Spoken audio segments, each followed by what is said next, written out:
E pra të nderuar miqtë e mi, ja ku po ritakohemi sërish së bashku për të komentuar pak nisjen e Prime-it të sonte. Domethënë ka qenë një Prime shumë dinamik,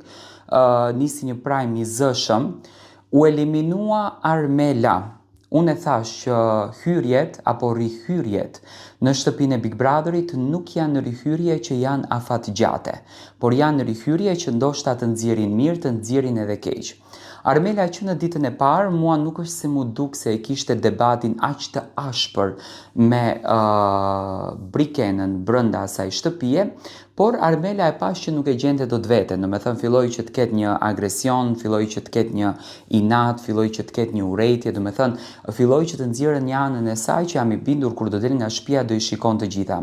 Të shokuar të gjithë në fakt nga ikja e Armelës nga shtëpia e Big Brotherit, por ishte një javë me shumë tension dhe ishte një javë me shumë agresivitet mes të dy gocave. Do dua të marr mendimin tuaj, si e gjykoni ju eliminimin e Armelës në këtë mënyrë nga shtëpia dhe çfarë në fakt pritet nga vllau i madh sepse ky Big Brother duket që është shumë strikt.